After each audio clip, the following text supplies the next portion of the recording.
centerpiece programs. 1. We must fight graft and corruption. 2. We shall build low-cost mass housing. 3. Promote export-oriented industries. And 4. Develop the tourism industry. As a special salute to our special constituency, who are the youth, PRP will implement immediately a system of free elementary and high school education and a system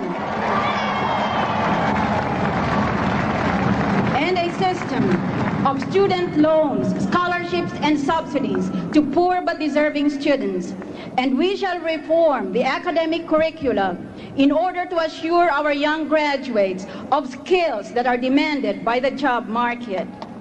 In presenting our 4 planks of our platform and our program of government as detailed in our party primer, we are engaged not only in a campaign but also in a crusade. We seek to energize the national character.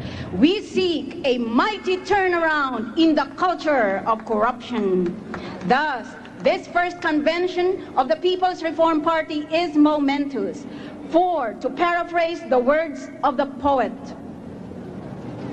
the Philippines, with all its fears, with all its hopes of coming years, is hanging breathless at thy fate. We know that victory will not be easy, for the enemy is rich and powerful.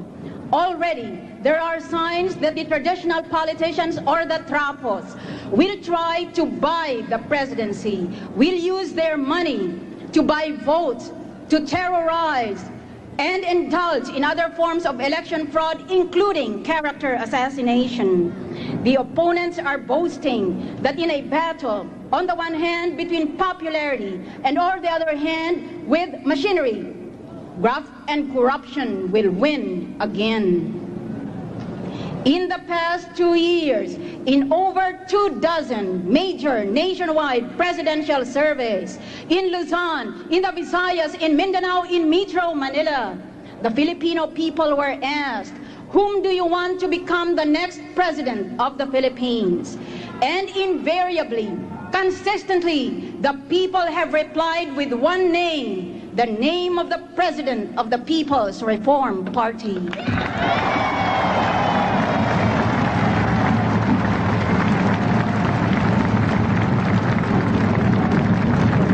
But the trapos do not get the message. They mock and they ridicule me and those who voted for me in the presidential surveys. Sabi nila, ang lakas naman ng loob ni Miriam tumakbo, wala naman siyang pera, wala naman siyang makinaryang pandaraya. Ganun pa man, sa mga presidential surveys, ang nakukuha nating grado ay mga 56%. Samantalang ang mga nagsasabing yan, ang nakukuha nilang grado ay 2% o 4%. Yan ang mga gagong talagang walang konsyensya. Sabi nila, ano sa amin kung number 1 sa presidential survey si Miriam? Ano sa amin kung ano ang gusto ng mga kabataan o ng mga mahihirap? Pinagmamalaki nila na marami daw silang pera at ang dunong nila sa pandaraya. Kasi ang tingin nila sa bawat mamayang Pilipino ay mukhang pera, kamukha nila.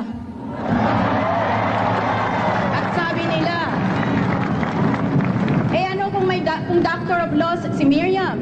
Dahil pinagmamalaki nila, may doctorate sila sa pandaraya. The popularity surveys indicate the will of the majority.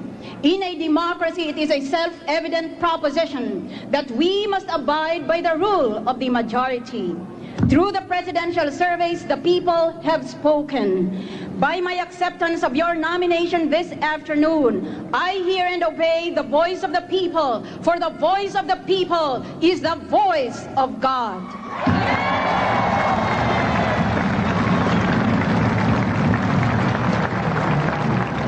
I warn the politicians in the strongest terms. Do not threaten me with your projected bribery, cheating, or even black propaganda. I shall run for president, or I shall die in the attempt.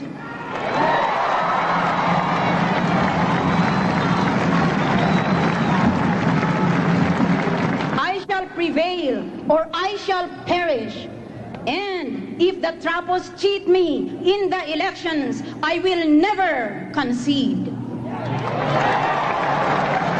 For we know that because there are many presidential candidates, the next president will be elected not by majority vote, but only by a plurality vote.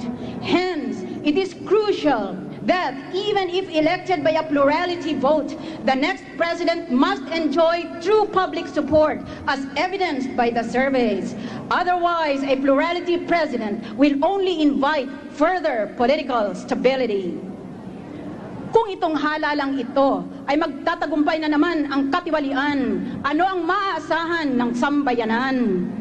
Kung iboto at manalo ang kandidato dahilan lamang sa nagbigay siya ng pera, kauna-unahang araw niya sa panunungkulan, ang unang gagawin niya ay magnanakaw siya uli ng limpak-limpak na pera ng sambayanan. If we vote for a presidential candidate because he has given us money, or he has promised us an appointment or a promotion in public office, or some lucrative public contract, we would have helped to perpetuate a vicious cycle of graft and corruption in Philippine society. Wala nga akong may tumbas sa pera ng aking mga kalaban. Dahil maski ganitong hamak lamang akong tao, may pagmalaki ko, hindi kamukha ng mga kalaban ko. Akong tao, hindi nagnakaw ng pera ng gobyerno.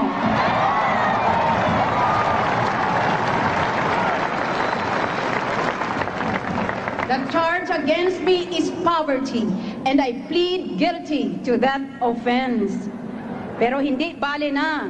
Maski ganyang wala akong pera, masasabi ko sa aking mga kababayan, hindi ko sinanla ang kaluluwa ko at kailanman hindi ko isasanla ang bansa ko.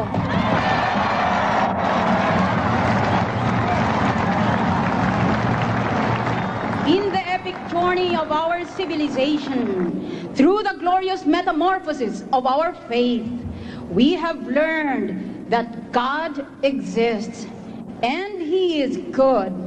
Thus, if God exists and He is good, then in His own good time, God will ensure that good will triumph over evil and good government will triumph over corruption.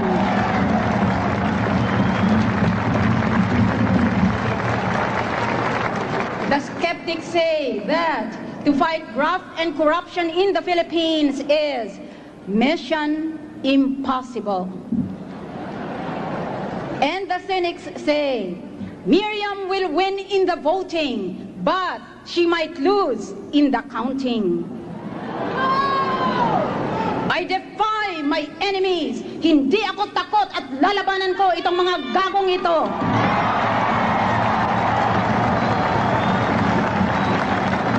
To reform the culture of corruption is our mission and our crusade. Already, we see proof of the warning in the scriptures that a house divided against itself cannot stand. Our opponents are divided and they cannot stand, while the People's Reform Party continues to gain strength from the sense of shared destiny